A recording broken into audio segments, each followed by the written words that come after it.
Chapter 27. Firefight. Lena was on the side of the plaza farthest from the river when Tick called out his demands, and Dune yelled, "At least listen!"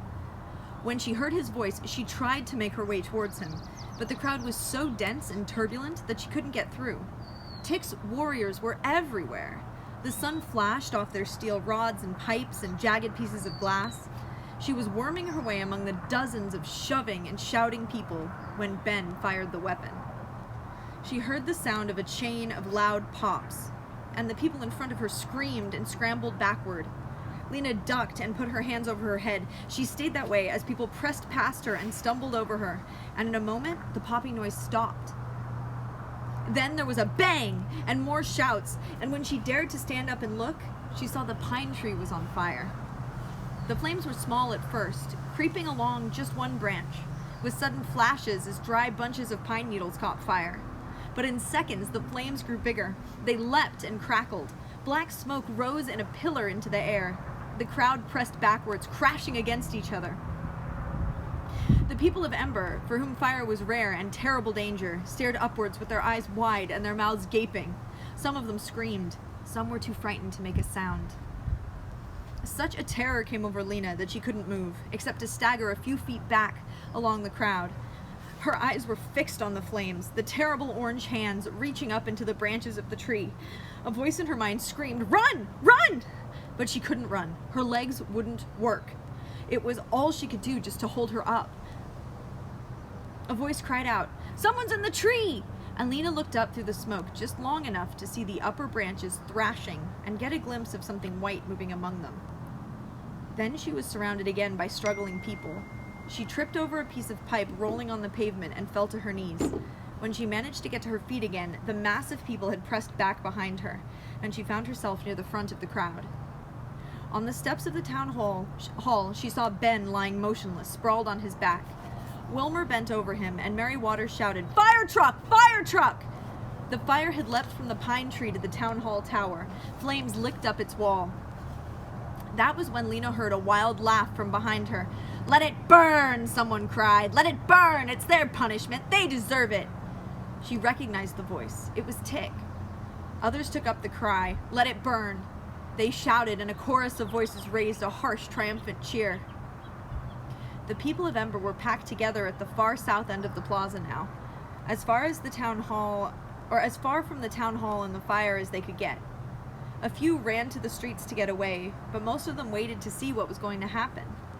They stayed at a safe distance, hovering between terror and fascination, and watched as the flames streaked up the sides of the tower.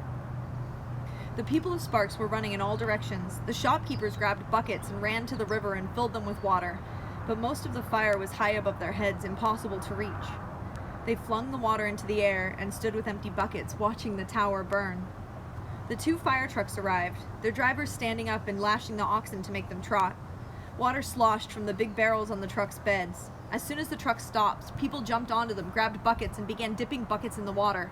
"Fire line! Fire line!" the cry went up, and the villagers, who must have practiced this many times, formed straggling lines stretching out from the fire to the fire from the truck at the edge of the plaza. Burning twigs broke from the pine tree and flew in the wind, and new fires started up here and there. The people in the fire lines flung water in all directions, but for the few flames each bucket doused, it seemed 10 new ones sprang up.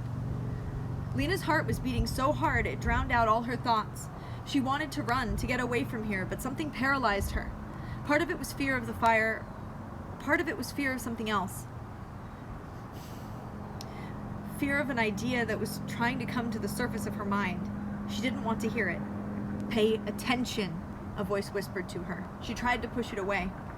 Faster and faster, the people on the truck dipped the buckets into the barrels, dipped, filled, and handed the buckets to those in the line, who passed them along from hand to hand.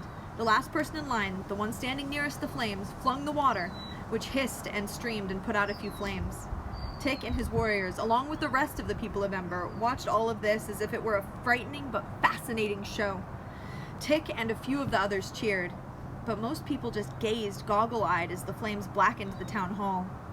When the wind blew sparks towards them, they shrieked and pressed back farther. Lena scanned the crowd. Where was Dune? Where was Mrs. Murdo? She didn't see either of them. She could hardly see anything. The smoke filled the air. All she could see was a shadowy tumult of people. Only the flames were bright. The pine tree was a column of fire. Within it, Lena could see the tree's black skeleton. Then a great branch broke off and fell, crashing into the shrubbery below and setting it alight.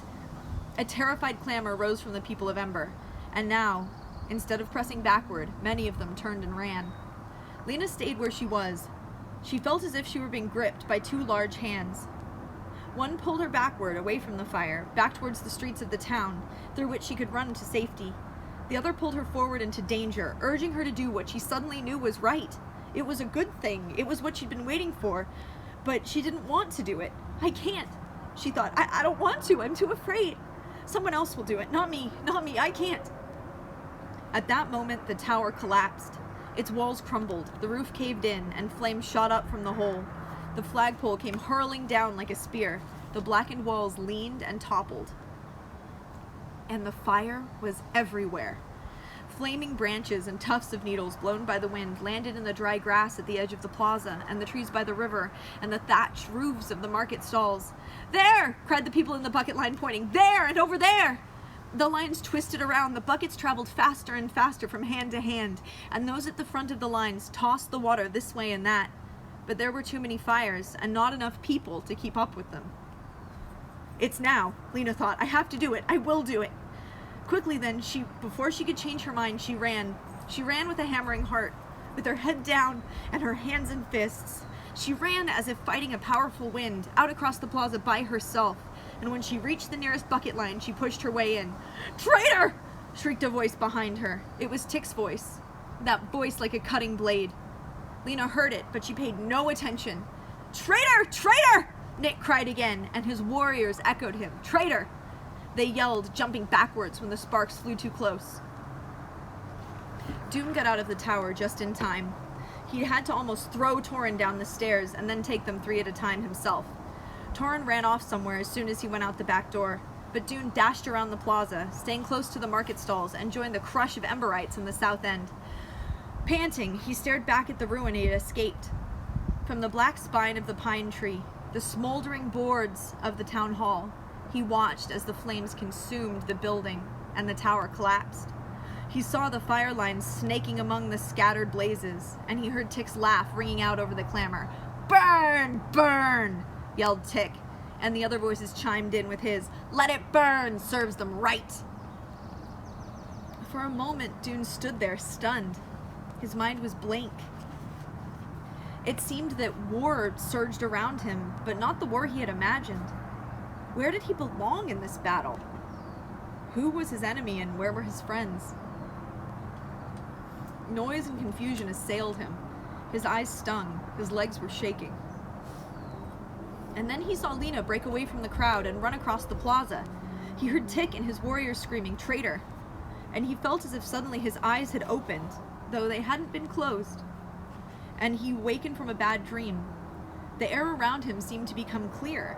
Strength returned to his legs. He edged between the people in the front of him, burst out of the crowd, and ran the same direction as Lena, toward the fire lines. And seeing what Lena and Doom had done, others followed.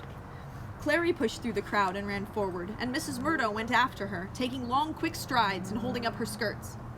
Then came the Hoover sisters, and Doom's father, and fragile Miss Thorne, and 5 more people, and 3 more after that. They ran with their hands before their mouths or their arms over their heads, shielding themselves from the smoke and falling embers. And they added themselves to the bucket brigade and began hauling water. More and more of the people of Ember followed. At last, the only ones not fighting the fire were Tick and a few of his men. Wearing half-stubborn, half-frightened expressions, they clustered at the far end of the plaza, shouting, "Traitors!" now and then, with their useless weapons dangling in their hands.